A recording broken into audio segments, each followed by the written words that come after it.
and welcome back to Chapter 6 of Charlotte's Web by E.B. White, pictures by Garth Williams. Chapter 6, Summer Days. The early summer days on a farm are the happiest and fairest days of the year. Lilacs bloom and make the air sweet and then fade.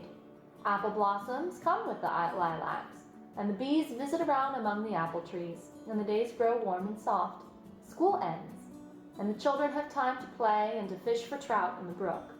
Avery often brought a trout home in his pocket, warm and stiff and ready to be fried for supper. Now that school was over, Fern visited the barn almost every day to sit quietly on her stool. The animals treated her as an equal. The sheep lay calmly at her feet, and around the 1st of July, the workhorses were hitched to the mowing machine, and Mr. Zuckerman climbed into the seat and drove into the field. All morning you could hear the rattle of the machine as it went round and round, while the tall grass fell down behind the cutter bar in long green swaths. Next day, if there was no thunder shower, all hands would help to rake and pitch and load, and the hay would be hauled to the barn in the high hay wagon, with Fern and Avery riding at the top of the load.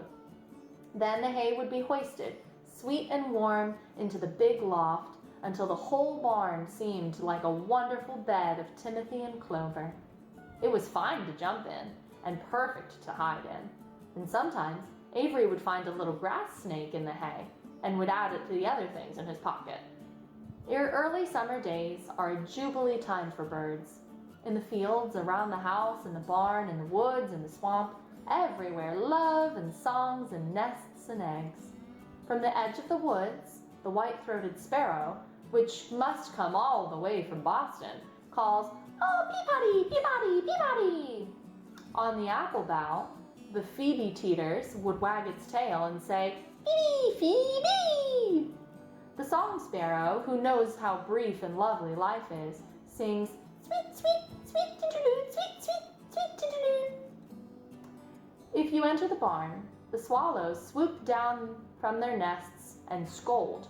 "Chicky, chicky," they say. In early summer, there are plenty of things for a child to eat and drink and suck on and chew. Dandelion stems are full of milk, clover heads are loaded with nectar, and the frigid air is full of ice-cold drinks.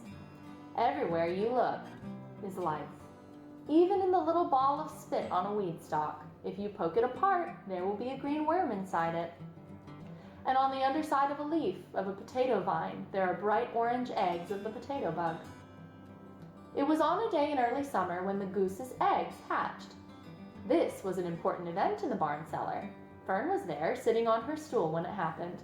Except for the goose herself, Charlotte was the first to know that the goslings had arrived. The goose knew a day in advance that they were coming. She could hear their weak voices calling out from inside the eggs, and she knew they were desperately cramped and most anxious to break out. So she sat still and talked less than usual. When the first gosling poked its gray-green head through the goose's feathers and looked around, Charlotte spied it and made the announcement. "I'm sure," she said, "that every one of us here will be gratified to learn that after 4 weeks of unremitting effort and patience on the part of our friend the goose, she now has something to show for it. The goslings have arrived. May I offer my sincere congratulations?" "Why, thank you, thank you, thank you," said the goose, nodding and bowing shamelessly. "Oh, thank you," said the gander. "Congratulations," shouted Wilbur. "How many goslings are there? I can only see one." "There are 7, said the goose. "Fine," said Charlotte. 7 is a lucky number." "Luck had nothing to do with this," said the goose. "It was good management and hard work." At this point, Templeton showed his nose from his hiding place under Wilbur's trough. He glanced at Fern, and then crept cautiously toward the goose, keeping close to the wall. Everyone watched him, for he was not well liked, nor trusted. "Look," he began in his sharp voice, "you say you have 7 goslings? There were 8 eggs. What happened to the other egg? Why didn't it hatch?" "It's a dud, I guess," said the goose. "What are you going to do with it?"